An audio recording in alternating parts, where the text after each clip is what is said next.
Axé, irmãos, aqui Babau Jorá, passando para deixar mais um vídeo curtinho para vocês. Para quem estiver me assistindo no Facebook, dá uma passadinha depois no YouTube, vê lá os meus vídeos e deixem lá o joinha de vocês, se inscrevam no meu canal, deixem lá um comentário para ajudar, né? Porque a plataforma reconhece os meus vídeos e deu uma ajuda para nós aí também. Irmãos, estou passando para falar mais alguma coisa sobre a religião, né? Hoje queria focar um pouco assuntos sobre culto a ancestrais, né? A Baba Egum, como é a concepção, minha visão, sobre o culto ancestrais femininos como Yami, deixando bem claro que é minha opinião, tá? Tudo que eu digo aqui nos vídeos para vocês são minhas opiniões. Não discordo da opinião de ninguém, respeito, mas é minha opinião, minha visão dentro do que eu estudo, que eu pesquiso, dentro do que eu procuro me aprofundar e dentro de fundamentos e lógicas, né? Costumo dizer que não adianta a pessoa dizer porque acha, porque pensa. Tem que ter tese, tem que ter fundamento, tem que ter explicação, tem que ter lógica. Então, desde já, não me oponho com pessoas que pensem ao contrário. Estou passando o meu conhecimento. Antes de mais nada, eu vou passar um Itan assim, curtinho, né? Existem diversos Itãs sobre morte e tudo mais, mas vou passar um curtinho aqui que eu acho assim, mais plausível, com relação ao nascer, ao morrer. Seguindo aquela tese ou aquele pensamento, diz assim: do pó viestes, ao pó voltarás, né? Ou da terra viestes, ou do barro viestes, ou seja, fomos moldados pelo barro, ao barro voltará. Então, dentro desse pensamento tem um Itan, onde o Lodumare determina ao Batalá, ao Oxalá, que molde o ser humano, né? Que cria um corpo, o Ará. E Oxalá designou aos orixás que fossem buscar um pouco de terra, o Amon, para que fosse misturado com a água, né? E formasse ali o ser humano. Pois bem, de Exu até... enfim, de Exu a todos os orixás, de Exu, Odé, Ogum, Baluaê, Xumaré. Eu não digo de Exu até Oxalá, porque Oxalá foi ele que comandou isto. Mas Oxalá pediu a todos os orixás que fossem buscar, né, um por um pouco da terra, mas um por um voltou, dizendo que quando chegava em Lé, que colocava a mão na terra e puxava, a terra chorava, sentia dor. E ficavam conduídos com isto, né, e não traziam o barro, o Amon. Então, Ogum, Odé, todos os orixás iam e não obtinham sucesso, alegando isto. Até que pediu a Iku. Iku foi e voltou com Amon, voltou com barro. Aí Oxalá ficou surpreendido com essa situação e perguntou a Iku: como é que você conseguiu? Sendo que todos os orixás foram e não conseguiram. Aí Iku respondeu: não, porque eu fiz um pacto com Ilé. Disse que eu levaria a terra, mas que um dia eu devolveria. Ou seja, quando Iku tirou um pouco da terra, ficou aquele buraco, aquele vão, aquela lacuna. Mas Iku disse: um dia eu devolveria a ti o que estou tirando hoje. Aí aquela alusão, né? Da terra, ou seja, a gente nasce, depois voltamos para a terra. Ou seja, fomos moldados do barro, da terra, mas um dia Iku vem, no dia certo de voltarmos, né? Que o Orixá e o Lodumare vê muito isto, né? Principalmente Iku. Nossa morte tem que ser uma morte natural. A morte que é adiantada, ou seja, causada, provocada, não é vista com bons olhos por Iku. Então Iku, quando chega a nossa hora de partir, ele vem, nos acaricia, né? E diz: você tem que voltar para poder pagar a promessa, né, que eu fiz lá atrás com Ilé. Com Onilé, o dono da terra. Devolver o que um dia eu retirei. Por isso que nós, iniciados em Orixá, o correto é não sermos cremados. O correto é sermos enterrados. Para que a terra, para que nós voltamos a tampar aquele buraco que um dia foi feito para mudar o nosso corpo. Então o correto é não ser cremado, o correto é ser enterrado. Devido à promessa que Iku fez com Onilé no momento da criação do nosso Ará, do nosso corpo. A morte é uma coisa que deveria ser vista com bons olhos, né, com entendimento, com calma. Mas nós somos atormentados, né? Sejamos francos. Quem não tem medo da morte? Até que tem uma cantiga que é usada até no ritual do Axexê, que ainda vou fazer o vídeo falando sobre Axexê, já tem alguns anos que que eu estou prometendo que eu vou fazer, e vou fazer. Que é um vídeo mais prolongado, tanto é que eu não sei nem se eu vou pôr no Facebook. Se eu ponho só no YouTube, porque eu gosto de explicar tudo certinho, né? E tem uma cantiga mais ou menos assim, ó. Iku, oeni chororô, ago foro foro achorumpe. Iku, oeni chororô, ago foro foro achorumpe. A gente fala assim, Ogun olonã, iku, ago foro foro achorumpe. Aí fala, ode ikuo, ode arole ikuo, ago foro foro achorumpe. O que quer dizer essa cantiga? Nós vamos dizer o nome de todos os caçadores, né? Diz assim, a morte nos atormenta. Essa é a tradução dessa cantiga. Pedimos proteção incessantemente. A morte nos atormenta. Pedimos proteção aos caçadores, para que afastem de nós a morte prematura. Por que isto? Porque a morte prematura não é vista com bons olhos. Tanto é que é uma coisa que eu vou dizer depois dos vídeos falando sobre a xexê, né? Não são todas as pessoas que têm direito a xexê, não. A pessoa pode ter sido um babalaô de nome, um babalorixá de nome, pode ter sido conhecido, mas se ele não teve o apelê, o seu bom caráter, ele não tem merecimento do axexê, dos ritos fúnebres. Ele não é reconhecido pelos abás, nem pelos essás. Mesmo que a pessoa diga, fulano era conhecido, tinha mais de 5 mil filhos de santo, tinha uma casa enorme, vamos fazer os rituais da passagem dele. Se ele não for uma pessoa de boa índole, de bom caráter, ele não vai ser reconhecido. Ele não vai ser bem recebido na Iboiku, na Floresta dos Mortos. Então, muitas das vezes, uma pessoa, um ebome, ele é mais bem reconhecido lá pelos essás, pelos abás, do que um babalorixá que pode ter seus 50, 70 anos de santo. Se não teve um bom caráter, ele não é reconhecido. Então, nós cultuamos os nossos ancestrais, né? E esses ancestrais seriam ancestrais masculinos e ancestrais femininos. Antigamente se dizia que mulheres não poderiam participar do culto de Egungun, assim como homens também não poderiam participar do culto de Yami. Podem participar, sim, pode participar. Existem alguns atos, somente atos que envolvem orô, aí as mulheres não podem chegar perto, alguns atos que as mulheres não podem participar. Assim como no culto de Yami também existem alguns atos que o homem também não pode participar. Alguns atos. Mas da ritualística em si, pode. Tanto mulher no culto de Egungun, quanto homem no culto de Yami. Na verdade, devem participar. Porque o homem também não teve uma mãe, então ele tem ligação com o ancestro feminino. A mulher também não teve uma ligação com a ancestralidade masculina, não teve pai, não teve avós, bisavós, tataravós. Teve. Então ela pode participar, sim. O culto Egungun, ele simboliza a descendência masculina, assim como o culto Yami representa a descendência feminina, fazendo a alusão da criação e procriação, ou seja, alusão do que tem que ter o culto masculino, onde é fundido com o culto feminino e dando continuidade aos seus descendentes, ou seja, então tem que ter ligação os dois cultos, sim. No axexê não é feito ritualística só para Baba Egun, só para os ancestrais masculinos. Também é feito o culto às Yamis, interligando os dois cultos a Exu, no Ipadê, onde se faz alusão ali, que a gente costuma usar o Mia de Exu, né? Que a gente costuma fazer 2 padês, não é isso? Chamando de Mia. Um se chama como padê, o padê seria convite, simbolizando metade com dendê e metade de água.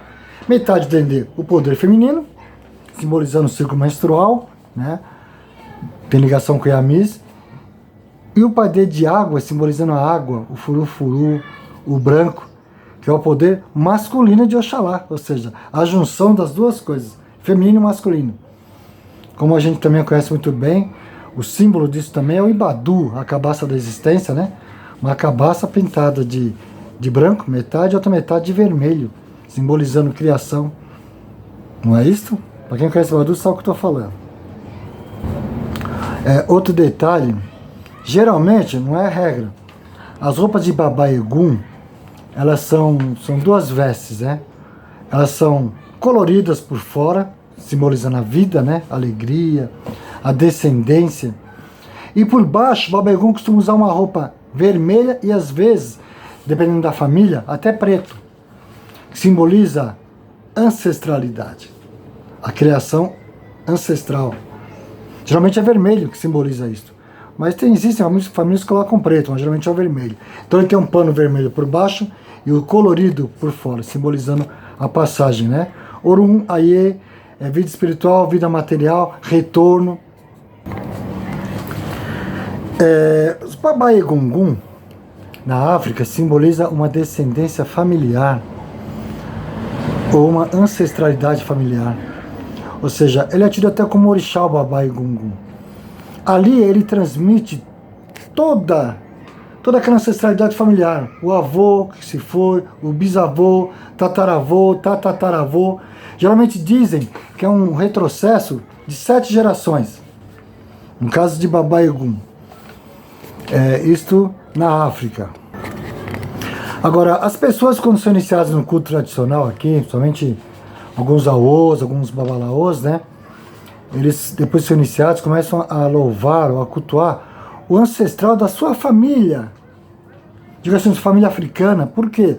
Vocês podem notar que geralmente uma pessoa se inicia no culto tradicional, ela recebe um nome que tem a ver com sua família, a família do Babalaô da África. Então, é Ifabemi, Ifá Otolopá, Ofá Ossi, Odô alguma coisa, enfim. Ela passa a ter um Oruncó que tem ligação com aquele Babalaô que o iniciou, com a família dele. Então ele se intitulando como sendo parte daquela família, passa a cultuar o Baba Yaga daquela família. Ok, quer cultuar, só que se esquece de uma coisa. E os ancestrais dele daqui? E o pai dele que já faleceu, a mãe dele que já faleceu, os avós, os bisavós, tataravós. Então muitos aôs, muitas pessoas do candomblé, de umbanda, que se não ensinam no culto tradicional, se preocupam muito com os ancestrais de lá e se esquecem dos seus ancestrais daqui. Ah, mas é porque o Baba Yaga, ele é cultuado na África, ele representa os ancestrais de lá. Não, ali você está cultuando ancestrais. Você pode, num culto ancestral, louvar os seus ancestrais. Ah, não quer cultuar seus ancestrais, nem avô, nem bisavô, ninguém? Então cultua um caboclo. Cultua um baiano dentro do culto de Baba Yaga. Por quê? Simples. São os nossos ancestrais daqui. Você pode se iniciar num culto, se iniciou no culto, mas você pode estar louvando a ancestralidade sua, dentro daquela ritualística que você se iniciou. Você não tem obrigação de estar cultuando ancestral de um lugar que você pouco vai, de um lugar que você pouco se envolveu, de um lugar que você não tem ancestralidade. Não é isso? Não fazendo assim discriminação racial. As pessoas brancas de pele mesmo, vão na África, se iniciam. Aí começam a cultuar os ancestrais africanos e os seus ancestrais brancos. Aí esquece, eu tenho que cultuar os ancestrais negros porque eu me iniciei no culto negro. Não, você se iniciou no culto que te ensina você a cultuar ancestrais, mas não está te obrigando, determinando quais são os ancestrais que você tem que cultuar. Porque o correto é cultuar os seus ancestrais. Ainda mais nos dias de hoje, né? A gente vê tanta coisa acontecer na África. Antigamente o culto Baba Yaga era uma coisa assim, não vou dizer fechada. Não era uma coisa assim também exposta demais como está sendo hoje. Quando eu vejo esse nome festivais, eu entendo que está tendo muita amostra, está tendo muita divulgação, muita propaganda. Eu não acredito em todos aqueles Baba Yagas que eu vejo nas redes sociais, não. Não acredito. Eu acho que aí um pouco mais é uma apresentação fantasiosa. Não estou generalizando, mas eu creio que a maioria ali, pelo menos 60% ali, se não for mais, é fantasiosa. Eu penso assim. Eu, até uns anos atrás, acho que até uns 15 anos atrás, por aí, 20 anos, eu não é que eu não aceitava, eu achava que não tinha necessidade de ninguém estar indo em cemitério para estar fazendo oferenda para os seus entes queridos que já se foram, tá levando vela, comidas, isso, aquilo. Que eu tinha comigo assim, a pessoa já cufou, ela não tá ali é só os restos mortais dela, né? Chama na sua casa, invoca, ali é só os ossos. Mas uns 20 anos pra cá eu mudei meu pensamento. Quando eu comecei a me aprofundar mais nos estudos com relação a antepassados, babaigus e tudo mais, eu mudei meu consentimento, o meu pensamento. Acho que a pessoa tem no cemitério sim, sabe por quê? Eu vou explicar. Então, irmãos, o que acontece? Não sei se acontece ainda hoje, mas eu creio que sim, em muitas tribos. Quando morria um ancião, mais velho de uma tribo, esse ancião ele era enterrado no quintal da casa. É o Ibaiku, ou Ibaigungun que se montava, né? Praticamente em cima onde essa pessoa era enterrada. Ou seja, ali se cultuava, se alimentava, se invocava aquele ancestral para orientar, para proteger a família. Era dentro do terreno, né? Onde morava a família, os descendentes daquele ancião que partiu. Então, assim, pela concepção de que o Ibá de Orixá, a gente coloca elementos que tem ligação com aquele Orixá, para ser invocado ali, né?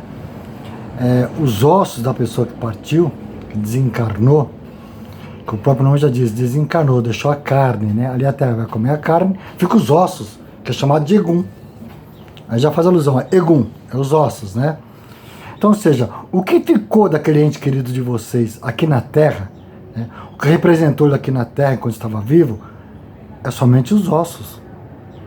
Então, se os ossos estão ali, ele representa, ou ele faz a ligação entre o espiritual daquele ser que foi tirado do Ori, depois eu explico porquê, né, voltou para o Orum, mas ficou no Aie o que foi usado do corpo dele, do Ará, aqui, os ossos, então aquilo ali representa o assentamento.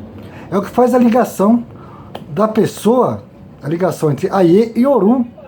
Foi os ossos dele que ficou, os ossos que representam o corpo, é os ossos que pertenceu àquela pessoa. Então não está errado você ir no cemitério, na campa de um ente querido, levar o que ele gostava de comer, beber, contar piada, brincar, dar risada, porque aquele elemento ali tem ligação com a pessoa. E se alguém disser que não, eu vou perguntar o seguinte: tá, então que ligação tem aqueles elementos que você põe dentro do Ibá com o seu orixá? Qual a lógica disso? Você colocar moeda, búzio, fava e 10, né? Ah, mas tem o otá. Ah, tem o otá. Então o otá é uma coisa que foi mudada pela natureza. Não é isto? Mas aquele otá é o que vai em todos os assentamentos, todos os ibás, não é isto? E se uma pedra, um okutá, né? Que otá significa briga. Okutá, o jokutá, jakutá significa pedra. Se aquela pedra faz a ligação, a comunicação por Exu com o seu orixá, se você tivesse um osso do seu orixá dentro do seu ibá, a ligação não ia ser maior, porque aquele osso pertenceu ao seu orixá. Por isso que em África se enterravam seus anciões em casa, e ali faziam o assentamento, né? Ibaiku, o assentamento do Egum daquela pessoa. Porque ali tinha uma coisa que, ali tem uma coisa que simboliza, que representa aquela pessoa quando estava viva. E não tem coisa melhor para fazer essa comunicação do que um elemento que fez parte do corpo da pessoa. Vocês concordam comigo? Então, por isso que é bom nós entendermos bem o culto, saber o porquê, seus fundamentos, e procurarmos invocar os nossos. Enquanto muitos aí estão se preocupando em cultuar Babá e Gungun, né, da família dos africanos, os seus que estão com você e querem ser cultuados estão aí, ó. Mas a pessoa diz assim: ah, não vou chamar não, que tenho medo do meu avô aparecer, do meu bisavô aparecer. Mas você tinha medo quando ele era vivo? Ah, não, mas aí era vivo. Ué, é o mesmo? E tem espírito melhor do que o seu ancestral para te ajudar? Que não seja o seu avô, seu bisavô, seu tataravô, o seu ancestral? Sua avó, sua bisavó? Não tem. Quer cultuar o Babá Egum da família que você se iniciou no culto tradicional? Ok. Mas nesse culto também insere os seus ancestrais. Insere caboclo, que é o orixá nosso aqui da terra. Insere baiano. Insere preto velho, que mesmo que seja de África, mas faz parte do culto aqui no Brasil. A nossa história, a nossa ligação entre Orum e Aie, começa no Ebé Orum. No Ebé Orum é tudo predestinado, colocado no nosso Ori, moldado por Adjalá. Enquanto estamos dentro da barriga da nossa mãe, estamos ligados com Orum ainda. Quando nascemos, aí a nossa ligação passa a ser com a terra. Aí passa a se fazer o que foi predestinado pelo Orum no Ebeaê, o nosso destino, que isso é apurado através de jogos, o cultuar o nosso Ori. Porém, quando chega a hora de Iku vir nos buscar, nós temos que voltar à Terra, temos que devolver o nosso corpo, onde foi tirado um dia por Iku, aquela resma, vamos dizer assim, aquele culto ancestral do nosso Ori que veio, que está moldado aqui em nossa cabeça, né, que faz parte do nosso corpo, isso precisa voltar para o Orum. E assim como foi louvado para se fazer nossa vida aqui no Aie, ele precisa ser louvado para poder voltar para o Orum, se desprender da carne, a carne tampar aquela lacuna que ficou, e os ossos serem cultuados como os nossos ancestrais, sejam masculinos ou femininos. Por isso que independente da ritualística do Axexê, toda pessoa adoxada, todo iniciado em Orixá, tem que tomar seu último buri. E esse buri, o sacerdote sabe o que eu estou dizendo, deve ser dado no Oku. Oku é o cadáver dentro do seu caixão. Se a pessoa puder lavar com folhas corretas, o corpo legal, se não puder lavar devido a de repente empecilhos ou situações que a família cria, né? Mas pelo menos o cuspir do Obi, o mastigar, o pôr a canjica, o pôr o ojá, o pôr os obis nos pés, que simboliza, o obi simboliza esse translado de nascer e morrer. O obi simboliza a vida, aqui no Aie. A ligação de vida, o obi, a ritualística começa quando nasce do obi e termina quando a gente parte. Por isso tem que se colocar o obi dentro do caixão da pessoa, tem que pôr nos pés, tem que se rezar e tem que pedir, né, que o Ori volte para o seu início, volte para o Orum. Então, irmãos, cultuar nossos antepassados é obrigação de todos nós. Baba Egungun representa todos os nossos antepassados. O antepassado seu, não o antepassado dos seus, dos que você se inicia. É o seu antepassado. É o que veio lá de trás, seu tataravô, seu tatataravô, seu tataravô, seu taravô, seu bisavô, seu avô, até chegar em você. E isso foi tendo as misturas, né, de parentes, consanguíneos e tudo mais, e cada um tem a sua raiz. Então, se preocupe em cultuar o seu ancestral. Egungun não é bicho, Egungun não mata ninguém. Você gosta de dizer que se encostar encostar na roupa de Egungun a pessoa morre ou se queima, é mentira, é história. Egungun vem para nos abençoar com o seu iruquirê, com o seu abraço, com seus panos. Egungun, ele representa os nossos antepassados. E nenhum antepassado vai querer o mal do seu descendente. Então, culto a Egungun, culto a Iamis, é uma coisa que nós temos obrigação de fazer. Precisa ter muito conhecimento? Não. Se você aprender um pouco de como agradar o seu antepassado, seja feminino ou masculino, e ele aceitar, está de bom tamanho. Não devemos desprezar o culto que veio de África, mas não devemos também nos entregar às vontades dos que vêm de lá. Muitas das vezes, muitos babalaôs que estão me assistindo aqui agora, fazem as coisas, né, achando que estão ganhando nomes, conhecimentos, enchendo a ancestralidade dos que estão lhes tirando dinheiro lá, e a sua ancestralidade mesmo. Tem muitos babalaôs aí que são infelizes, tem muitos babalaô que não tem paz na família, tem muitos babalaô que faz coisa errada, tem muito babalaô que não sabe por que as coisas não caminham, tem muito babalaô que despreza os seus antepassados, despreza caboclo, despreza Exu, despreza Pombagira, despreza os seus avós, seus bisavós, tataravós, e dá muito valor aos que colocaram, aos que puseram para que vocês cultuassem. Aí as coisas não acontecem, vocês não sabem por quê. Irmão Xangô abençoe a todos. Vamos buscar um pouco mais de conhecimento, um pouco mais de ensinamento. Estudem, pesquisem. Não acreditem somente no que dizem, não. Vão atrás. Rei, rei, rei, Ikuô. Rei, rei, rei, a saudação dos Baba Egun. Que Baba Egun, que Ami, que Xangô, que é um dos orixás que tem ligação estreitíssima com o Baba Egun, que depois eu vou explicar isso no outro vídeo, quando eu falar sobre os ritos de passagem. Abençoe a todos vocês. Axé. Ah, pera aí, falei axé, mas tem mais uma cantiguinha que eu marquei aqui para vocês. Oduro oikuaye, oduro oikuaye, ikolopa la baba, iku koma kekere, oduro oikuaye, oduro oikuaye, oduro oikuaye, ikulopa la baba, iku koma kekere, oduro oikuaye. Sacadinha quer dizer, ele ficou morto na terra, falando do cadáver do Oku que partiu. Ele ficou morto na terra. O morto é Opa. O morto é Opa, que significa o pai que nos cobre. Esse pai que nos cobre seria um Egungun que é cultuado em Ijebu. Ele é contra a morte prematura. É um Egungun cultuado em Ijebu que é contra a morte prematura.